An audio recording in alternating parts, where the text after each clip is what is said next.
hair flip. I really love fishing from this dock. Oh, we're in luck. I have one left in the fall.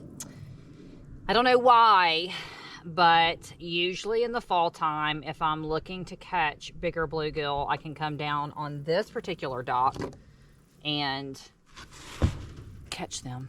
I couldn't have asked for a more beautiful day to come out here and go fishing.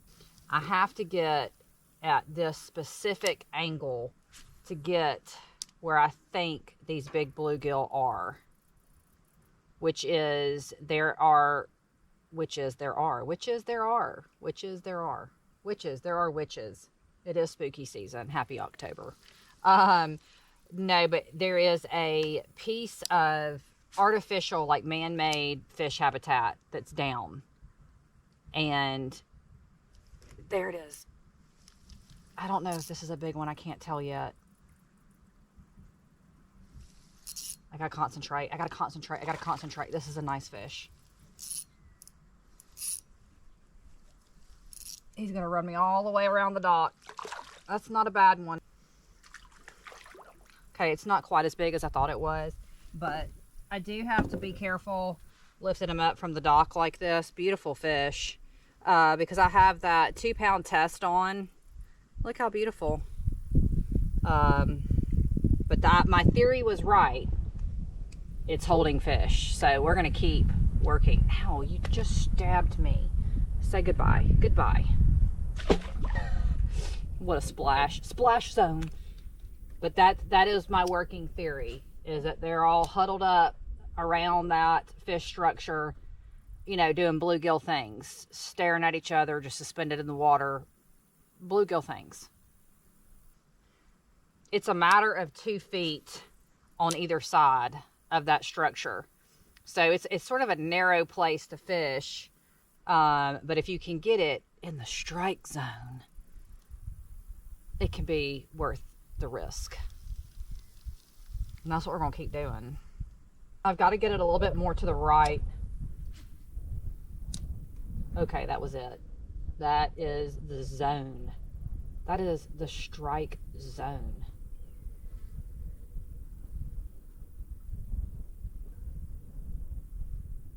Nope, it's not the strike zone because nothing struck. You go more to the right and farther out.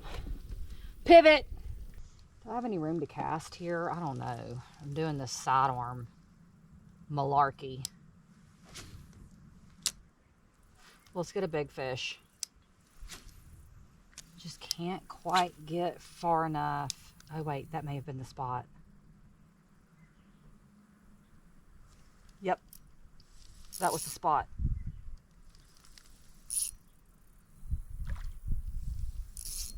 Show yourself.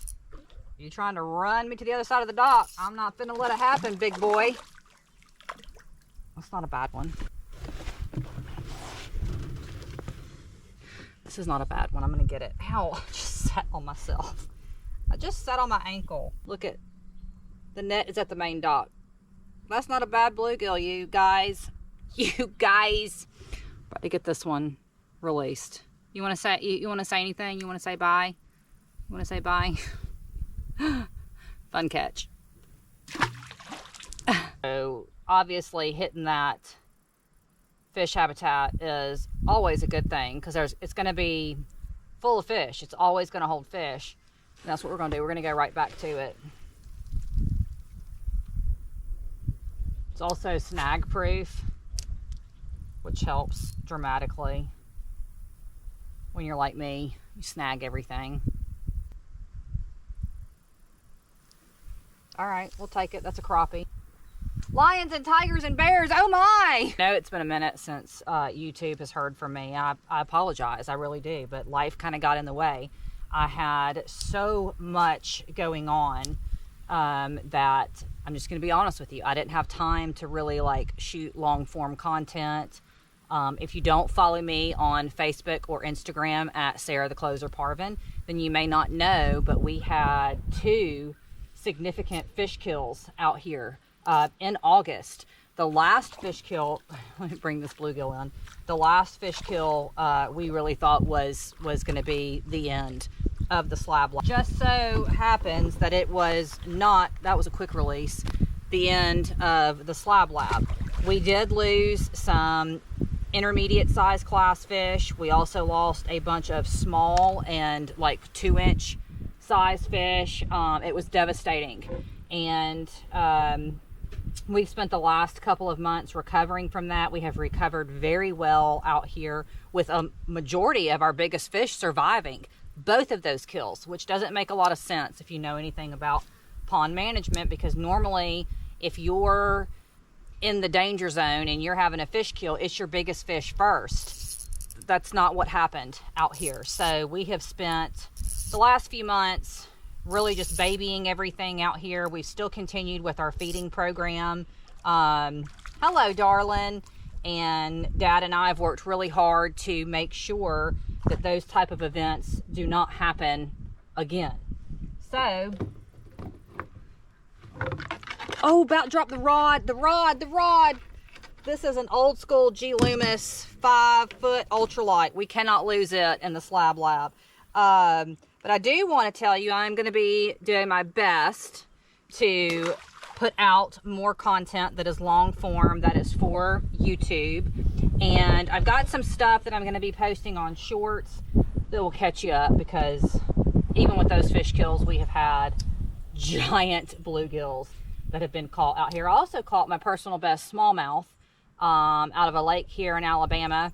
It was 4.36 pounds, and I was real proud of it. That's a big smallie for me.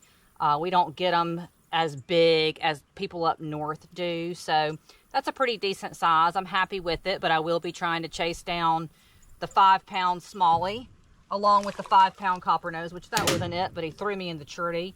It's real life, guys. It's real life. But I am so glad if you are still on this channel and you have continued to sort of stick it out.